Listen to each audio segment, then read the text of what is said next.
My name's Laura Kelly. I'm a primary school principal in Glenmore. I suppose my ultimate hobby and passion would be horses, which fits nicely in with the half day of school, half day of horses routine that I have going at the moment.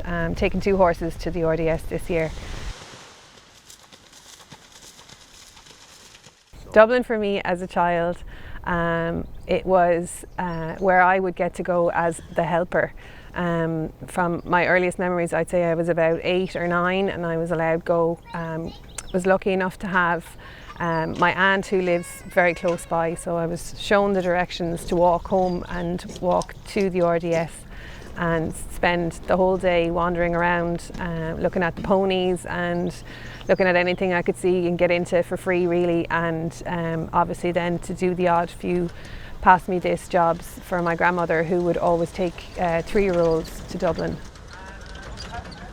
All roads lead to Dublin from the start of the year, whether it's the first show of the year would for us traditionally would have been Thomastown, comes very early in the year and kind of sets the marker down, but getting on in the summer, then when I'm finished school I get to kind of take every show as I need to.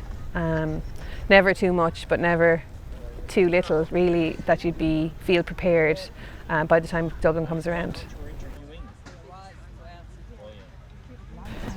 The 3-year-old filly is by Chill Out, and she's out of a Lux Z mare that goes back to Cavalier. I bought her as a foal and from Jane Dara, who bred her, and her first show was in Gorey, and then we went to Clonmel and the All-Ireland class in Dungarvan, and then she had qualified in Gorey for the All-Ireland competition in Banno, and we were placed 6th there. So the other horse I'm going to take is HL Master and Commander. He's a yearling, homebred, and he's out of a mare that I bought back actually from, she was sold as a 3-year-old, and I bought her back then to breed from her.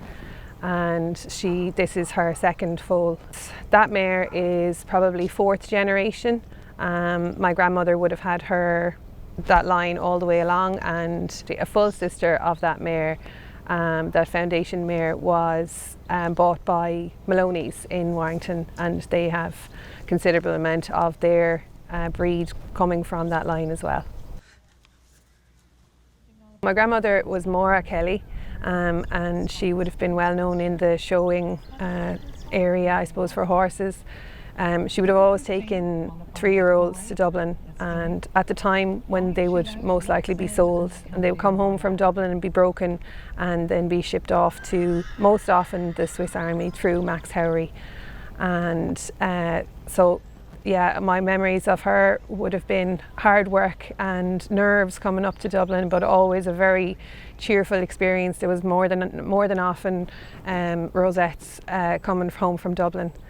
And so she was lucky enough to win the Pembroke Cup twice in the 70s, and then a great, I suppose, proud moment for our family when I won it then in 2015. HL Marley and Me, who has been to Dublin quite a lot of times, probably around the same amount as myself now at this stage. He first went as a yearling and as a 2-year-old, obviously then as a 3-year-old he was placed 2nd, and as a 4-year-old then came back as a lightweight ridden hunter and placed 3rd in his class, and so made him eligible for the Pembroke Cup, and we were lucky enough to win it that year. So it was a great day for the parish, as they'd say. And it was lovely to have the Pembroke Cup at home and see all the names on it, and I suppose get my name on it then as well. HL Marley and Me is a homebred. He'd be, I suppose, an uncle of the yearling that I'm going to take this year, and he's done everything and anything. He's done in-hand classes, he's done working hunters, he's done ridden hunters, and he did the side saddle as well class in Dublin in 2019 with my friend Sarah Ponsonby. And it's lovely to have him. He's done eventing, and last year we did 2 4-star internationals. This year I'm going to travel up to Dublin with the horses on Wednesday afternoon, and maybe catch a little bit of the young event horse class that evening. after I have the horses in and settled and everything unpacked. The classes this year are on Thursday afternoon for the 3-year-old and Friday morning for the yearling, and I'm really looking forward to the show this year.